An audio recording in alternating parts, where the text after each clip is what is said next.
Welcome back to Have More Babies. Now, let's be honest, parenting. It doesn't always look like the picture books, does it?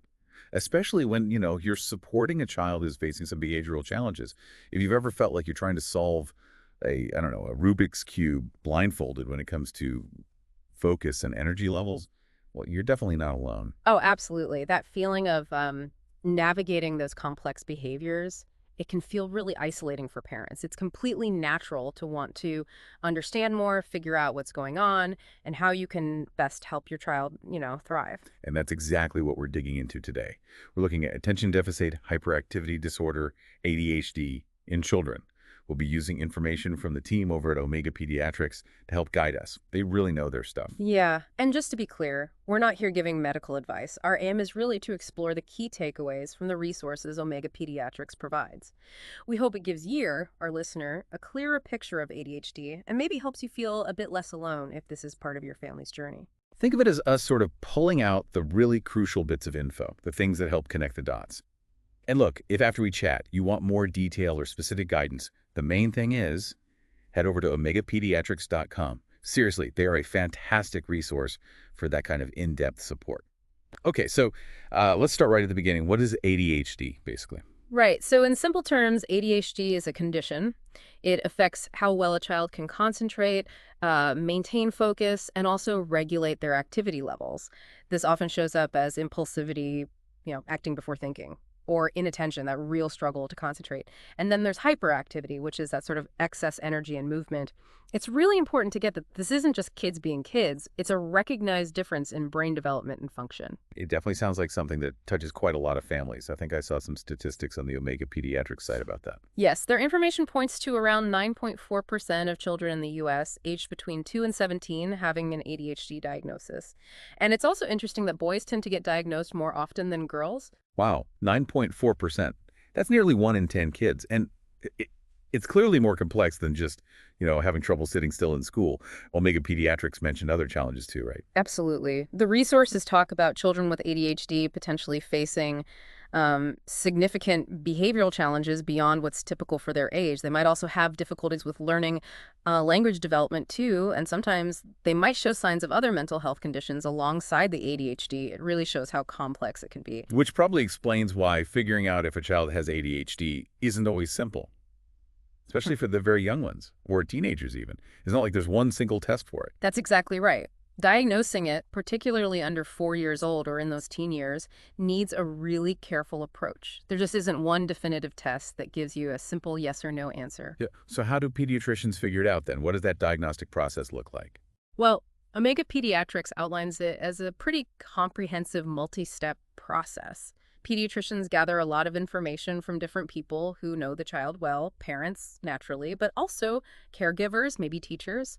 Getting those different viewpoints helps build a much fuller picture of the child's behavior in different situations. That makes a lot of sense. Collecting all the pieces of the puzzle, basically. Now, what about things that might make a child more likely to develop ADHD? Are there known risk factors? Yeah, while we don't know the exact cause, Omega Pediatrics does highlight several factors that seem to increase the risk. One is being born prematurely. Babies born early seem to have a higher chance. Interesting. Okay, what else? Exposure to certain environmental toxins like lead is another one that could be during pregnancy or even in early childhood. And also maternal substance use, alcohol, drugs, tobacco during pregnancy that can impact brain development too. And I guess genetics must play a part. It often does with these things. It really does. Family history is definitely a factor. If ADHD runs in the family, the odds go up for the child. Oh, and also low birth weight. That's another potential risk factor mentioned. Okay, so though knowing about those possibilities can help parents have those conversations with their doctor. Let's shift now to what parents might actually see. What are the kinds of signs or symptoms they might notice? Okay, so Omega Pediatrics usually groups the symptoms into three main areas. There's inattention, hyperactivity, and impulsivity. Right, let's break those down. What does inattention look like day to day? Well, with inattention, a child might have real trouble focusing on details. Maybe they make careless mistakes in schoolwork. They can get easily distracted, like think of a squirrel trying to focus on one nut when there are hundreds around.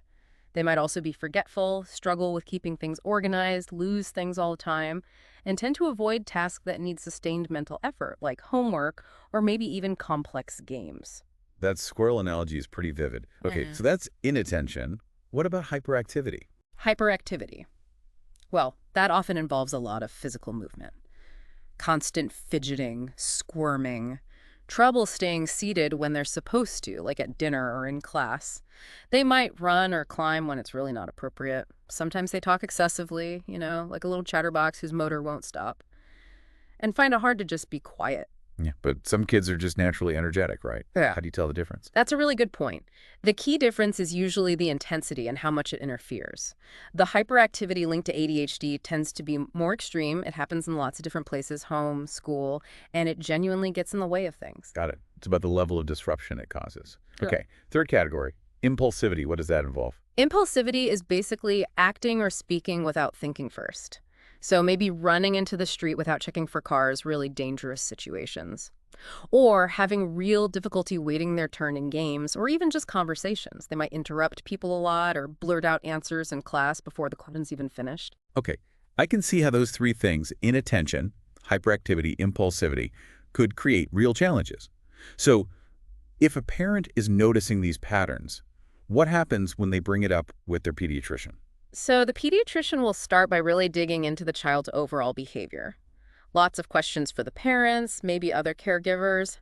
Omega Pediatrics points out they compare the child's behavior to typical developmental milestones for that age, but without judgment, every kid is different. Right. It's not about instantly slapping on a label. It's about understanding the pattern compared to peers. Exactly. They're looking for consistency, frequency, intensity of these behaviors.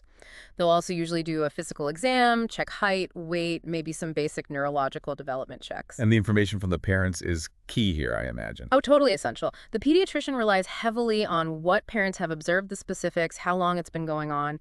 They might use things like checklists or rating scales to help gather that info systematically.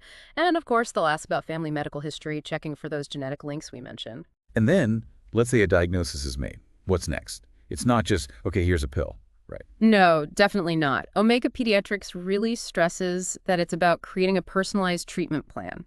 It's a collaboration between the pediatrician, the family, sometimes the school, tailored to that specific child's needs. Okay, so what might be in that kind of treatment plan? What does a comprehensive approach look like? Usually it involves several pieces working together. Ongoing monitoring, regular follow-ups are key. Medication might be part of it. It's one tool. Right. But also, crucially, parent training and behavior management techniques. That's often really helpful. Sometimes individual or family counseling is recommended. And getting the child's school and other caregivers involved is vital for consistency. Sounds like a real team effort. And when that plan is working well, what positive changes might families start to see? Omega Pediatrics mentions some really encouraging potential outcomes. Things like improved relationships, less arguing at home, maybe more invitations from friends. Academically, you might see better focus, completed homework, kids getting ready for school more independently. Also, a boost in self-esteem, feeling more capable, fewer disruptive behaviors, following rules more often, and even things like increased safety awareness out in the community, like being more careful crossing streets. Those are significant improvements. It's good to focus on that things can get better with the right support. Setting realistic goals must be part of that too. Absolutely. Realistic, achievable goals. It's about progress, not perfection, and celebrating those steps. Okay, so for parents listening who are in the thick of it right now, what are some really practical hands-on strategies they can try at home? Omega Pediatrics has some great actionable tips. One big one is catch them being good. Really focus on praising the positive behaviors you see. They suggest aiming for like 5 praises for every 1 criticism. That's powerful, shifting the focus to the positive. Yeah. Good reminder. What else? Keep instructions simple and clear. Get their full attention first, maybe eye contact, especially with younger kids. Use brief, direct instructions. Breaking down bigger tasks into smaller steps helps too. Makes sense. Don't overwhelm them. What about establishing healthy habits? Super important. Encourage a healthy diet, plenty of water, regular physical exercise. Maybe find something active you can do together. And if medication is part of the plan, sticking to that schedule is key. Also, routines. Routines are gold. Checklists for chores, bedtime, getting ready for school, homework. Using timers can help with transitions between activities. Setting up a specific, quiet homework spot can minimize distractions. And maybe encouraging a planner for older kids. Structure and routine sound like recurring themes here. Yeah. What about the social side? That can be tough too. Yeah, nurturing those social connections is really important. You can help your child build friendships, maybe help them connect with just one close friend to start, arrange play dates if possible, and make sure to spend some dedicated, distraction-free time together as a family. Plus, being a good role model yourself in how you interact with others. These are really concrete things parents can do. Let's talk about school support. What advice does Omega Pediatrics give there?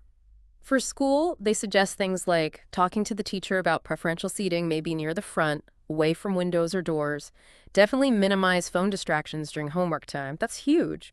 Communicating openly with the teacher about the diagnosis is key. Discuss potential accommodations, maybe extra time for tests or a quiet place to work sometimes. Using organizational tools like planners or apps can help. Encouraging daily exercise actually helps focus too.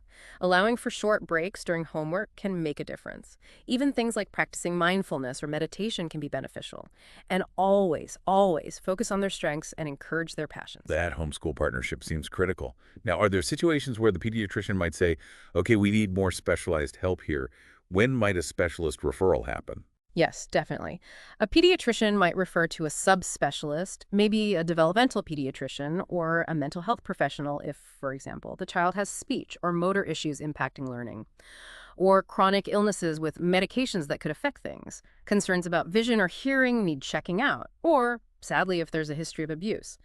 Also, if there are significant signs of anxiety, depression, or really intense aggression alongside the ADHD symptoms, or if they need to rule out other things like seizures or maybe sleep disorders. Okay, so looking at the whole child and any co-occurring issues, if a specialist gets involved, what kinds of treatments might they bring to the table? A specialist's approach will be highly tailored, of course, but common recommendations often include really reinforcing that predictable daily routine. Structure is often very helpful.